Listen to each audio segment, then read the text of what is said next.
been a while since I've been here. I'm at Friars Woods with Dave.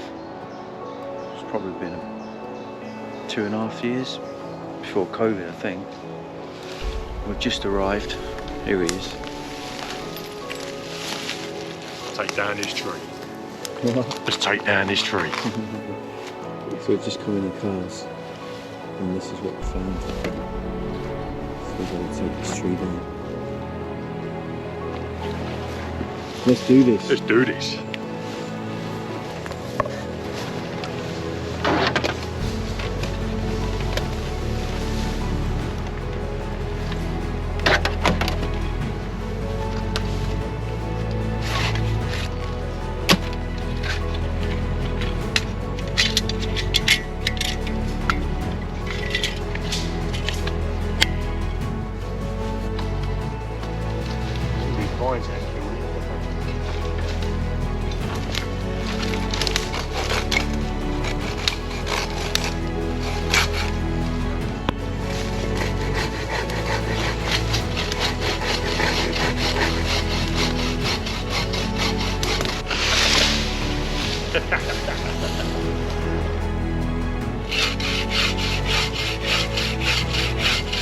So you were like the fitness level, don't you? You start doing stuff like this.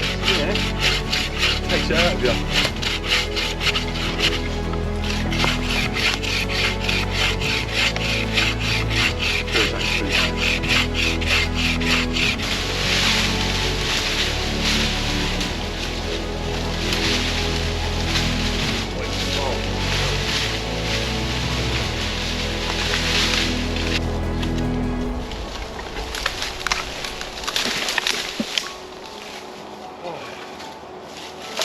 I'd like to say we made light work of that. But I think it was like...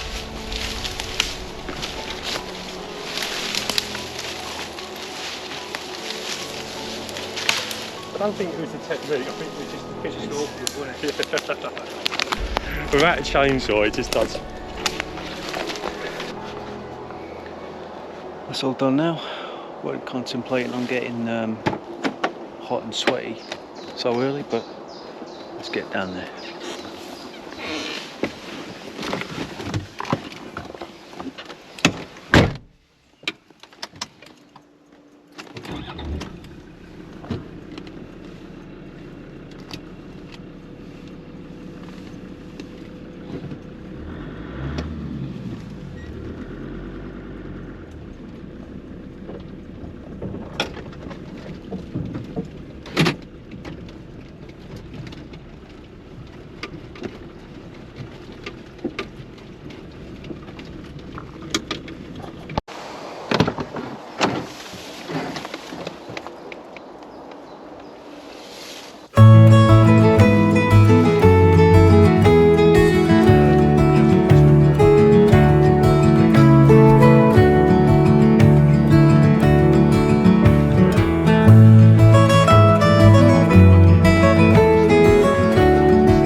this is the Ollie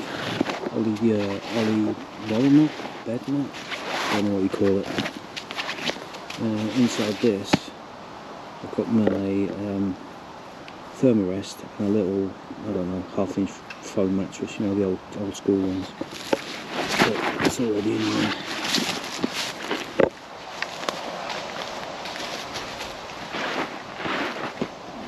So yeah, this is the outhouse slip mat, I don't know what the correct name is for them. Inside there, thermarest and a little foam mattress.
So I'm going to be cooking some breakfast in a minute, and this is supposed to be a bit of a minimal camp at Friars Woods.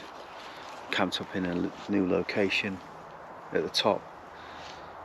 So we've walked in from where we normally park the cars, and I've discovered that I don't really do minimal camping.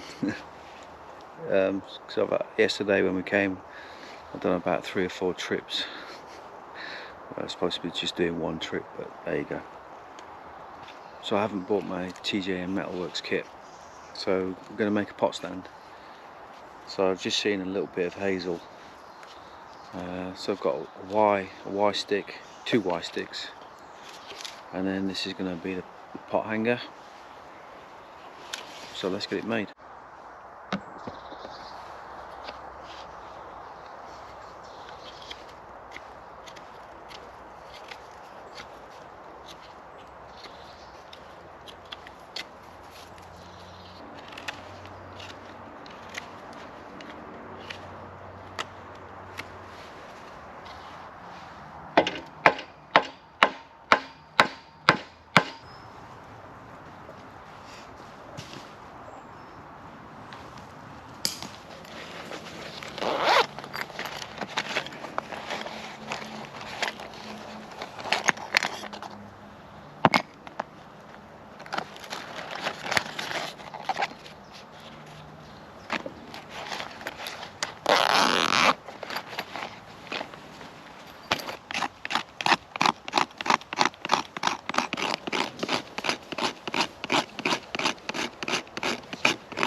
So this is a little video about what I keep in my Stubbern and how I pack it with the David Friars modular system.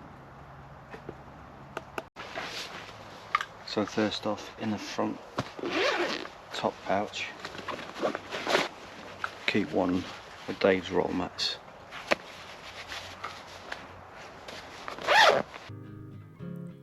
So my GoPro decided not to record the audio, so here I am trying to remember what I was waffling on about. I'm just basically trying to show you the contents of the Stubbern with the pouches, showing that how well they're built and using maximum capacity. So first pouch to grab is the first aid pouch slash sort of utility pouch. That Dave clearly makes it red to easily identify. In there I keep the usual suspects: toothpaste, toothbrush, headache tablets, foil blanket, you know, usual sort of stuff. I think there's a bandage in there as well, clearly marked for anyone else who needs to grab it out of their bag. Next we've got the two small pouches, which one I use for a fire kit, which got the usual suspects in there: silver birch, fat wood, fire steel, usual suspects. Next similar size pouch is my brew kit, and in there I keep the tea bags, teaspoon, eating spoon, pair of tongs, a fish mouth spreader, opinel, I think that's number 6 or number 8, I can't remember. Usual suspects. What am I looking for? Nope, don't know. Oh, I think that was a Spitfire flying over.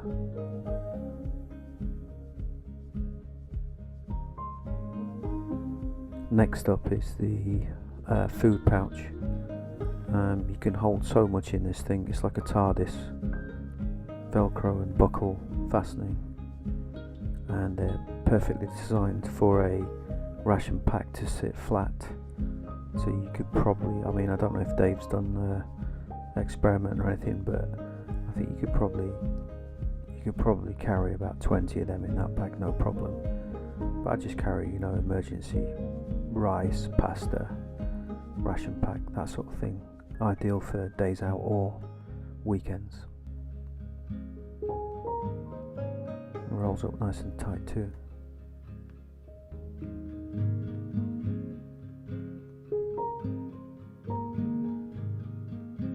And next up is the 12cm billy can. Again, it's got a buckle and Velcro fastening.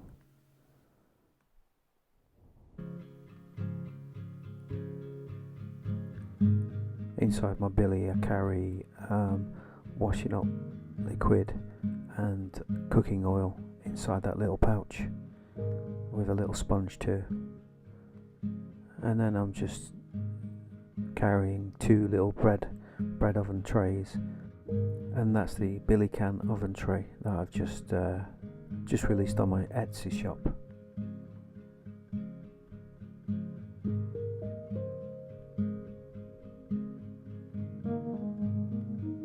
Okay, next is the frying pan pouch, Velcro and buckle.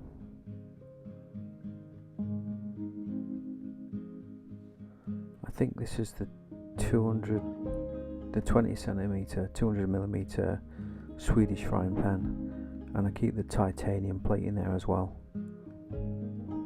It folds up quite nice in that pouch.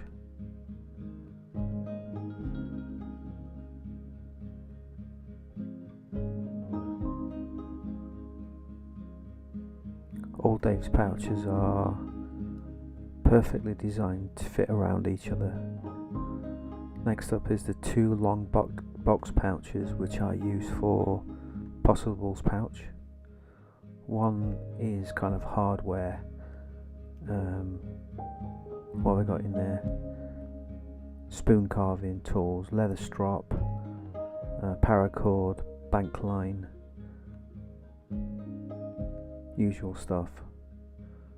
And the other one I started using for Fat Bear and mill bank, sewing kit, sun factor. What else we got in there? What am I going to pull out next? Oh, a tick remover, a whistle. Well, these pouches are brilliant. You carry so much inside them. That's my sewing kit. They just fit side by side. Really nice and snug.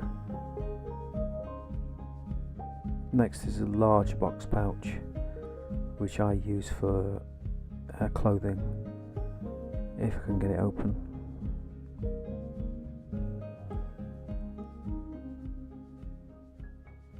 So I've got the military softy jacket, which I keep in there. Spare cap. That's the Fjallraven poncho and beanie.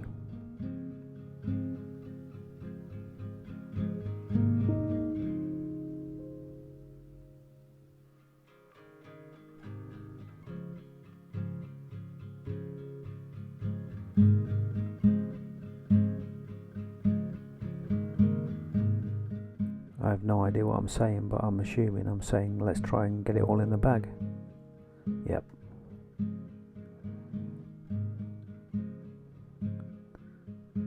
So inside the Stubbern in reverse order. So in first goes the large box pouch. You can see how snug a fit it is inside there. Perfectly measured, perfectly made. Next should be the two long box pouches, side by side.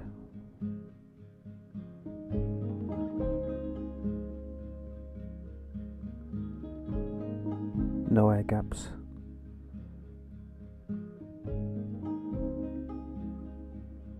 And then I try and tuck my frying pan pouch just down the front of them two long pouches. Next up is a food bag.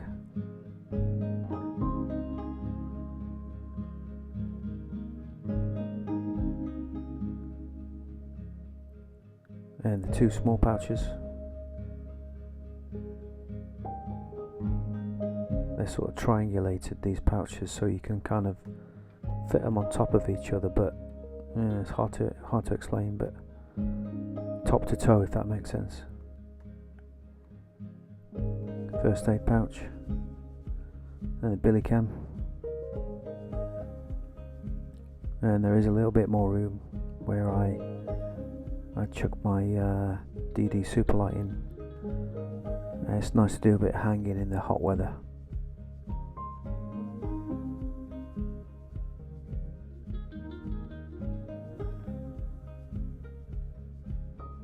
There we go.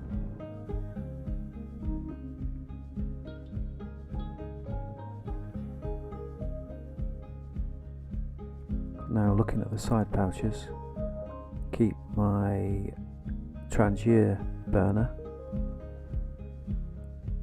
and a Nalgene 1 litre bottle.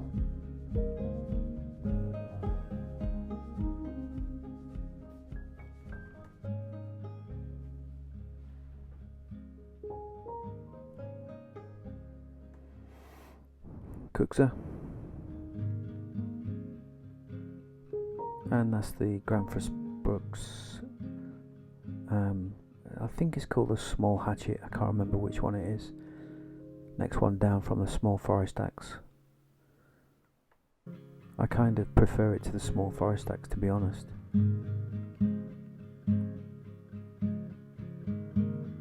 Plus it slides in between the side pouch and the bag quite nicely. So in the left hand pouch I keep a Shimag and a Trangier Meths. Now here I'm trying to demonstrate a little mod that I've done to the Stubbern.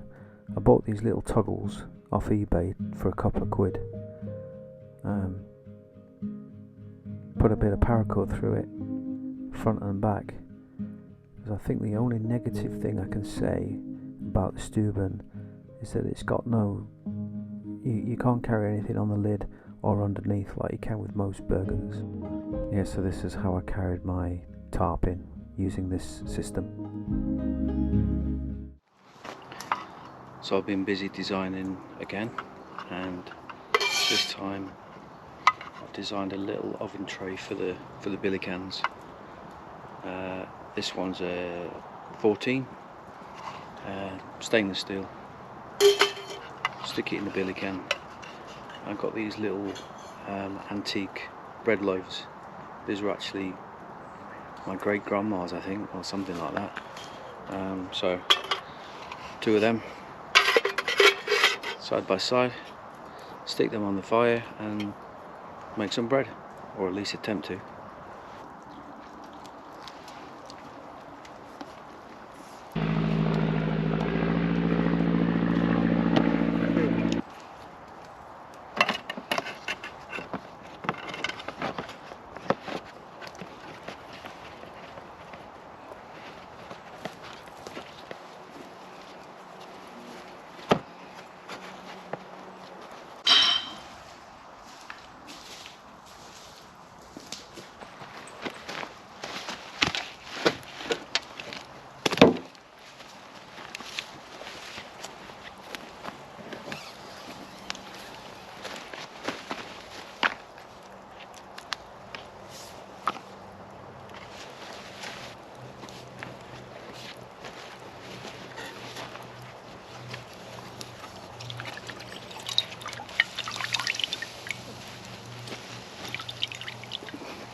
So another product that I'm working on is a bread oven. This is aluminium, all slots together, no hinges, no pins,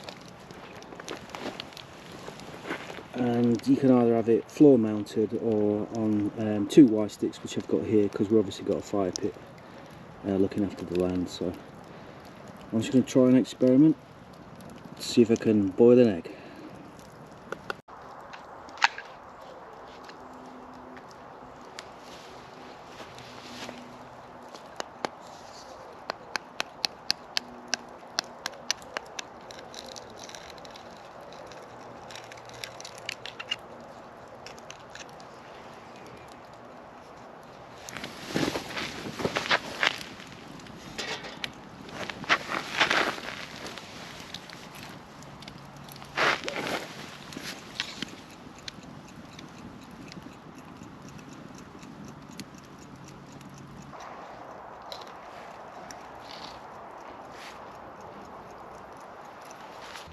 So now with the bread proven in these little bread trays,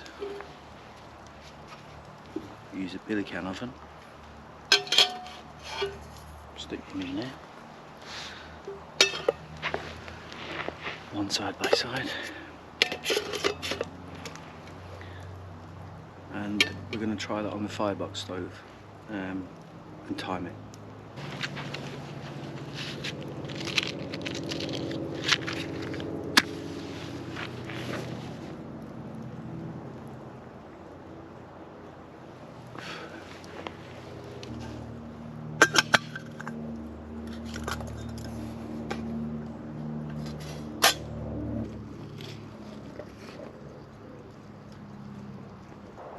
Okay, so it's 22, so the egg's been on about 10 minutes. Let's try it.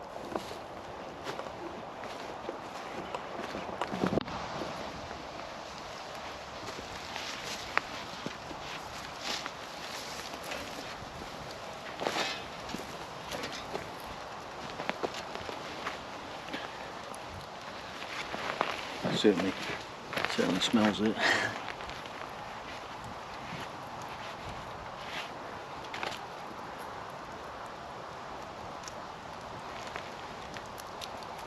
Yeah, she's done.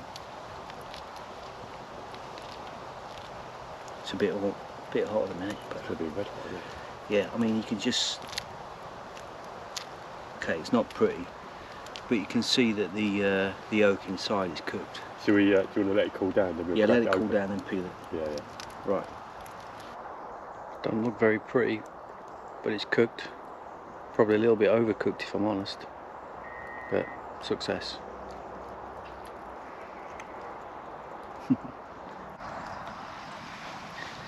So this is the bread so far. That's been going, let's have a look what time it is. 20 minutes.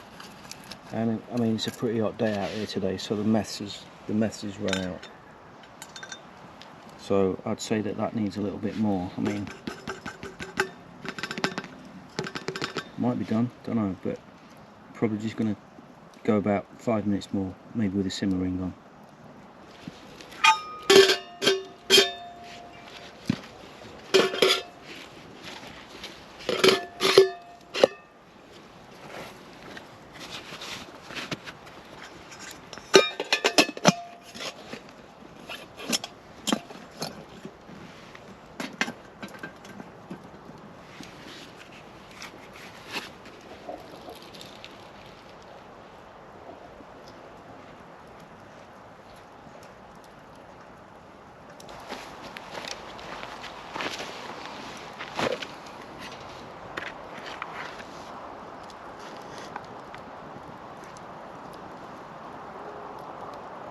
Does it go? Yeah. Yeah, I think so. Like on the way you can get it out. So it's nice, isn't it?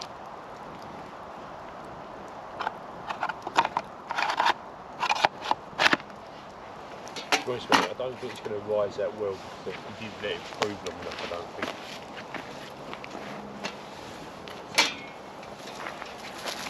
We'll give that 5 more minutes.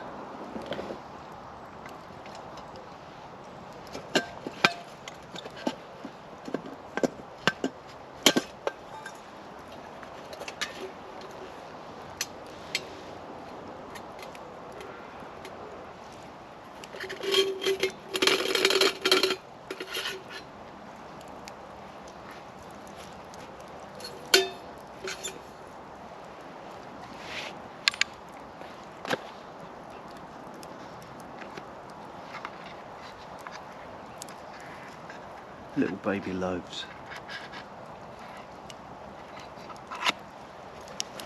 Let's check the time.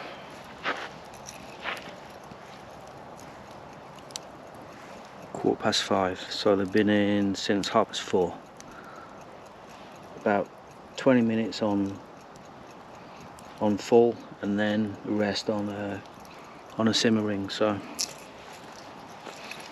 let's cut one open and see if it's done.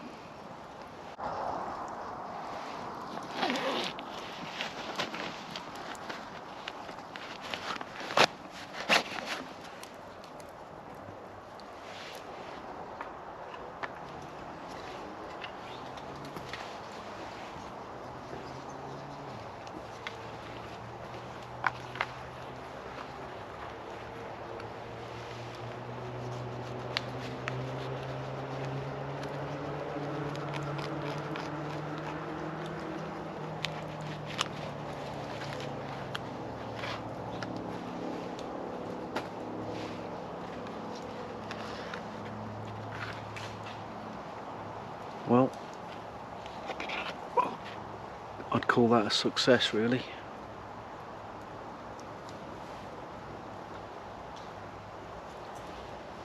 Really happy with that.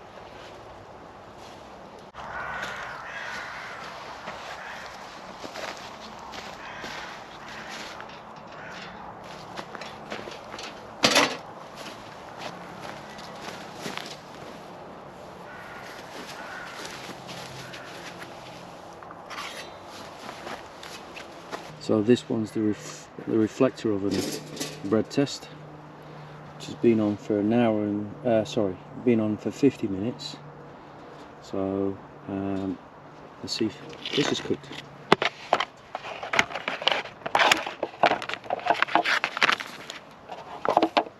Definitely looks it.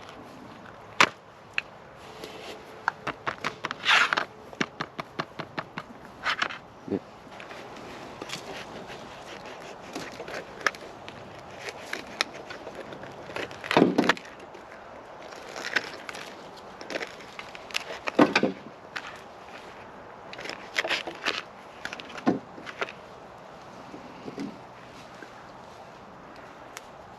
Yeah, another success, I think. Maybe a little doughy, but I think if we leave it to just breathe, whatever, let it stand. If we just let it stand for 5 minutes, I think that'll sort of sort the insides out. It's maybe a little bit doughy inside, but this is just a prototype and it's just a test, so it was never going to go perfect first time round. But yeah.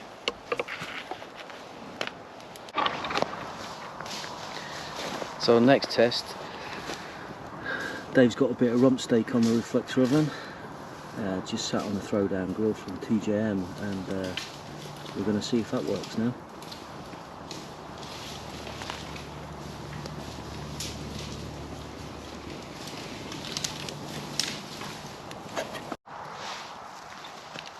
I'll show you what I put steaks on it, so put that on the reflector oven as well. Seems to put his burgers on, his burgers on there as well.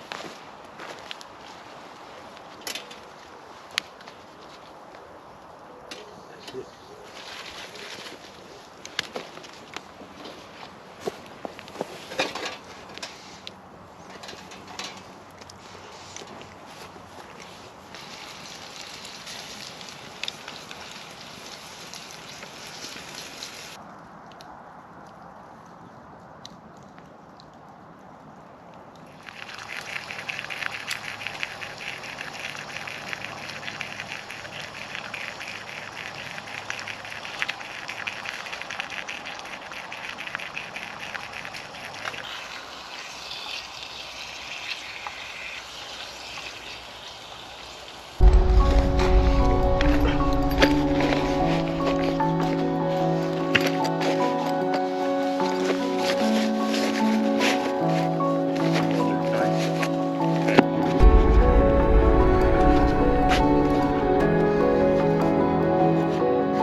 Wild Camp. It's supposed to be a lightweight one. I think I did 3 trips backwards and forwards to the car. I just can't do lightweight because I like the whole canvas stuff. But we'll get there.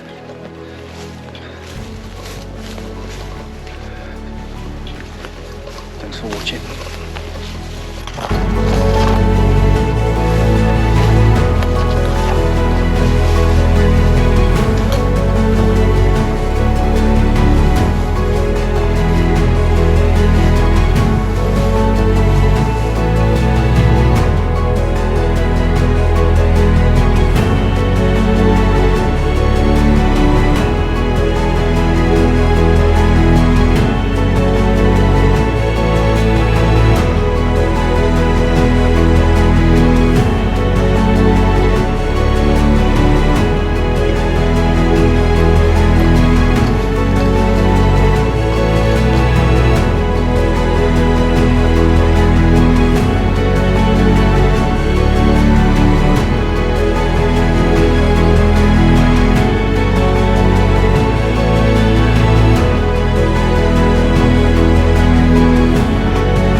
you.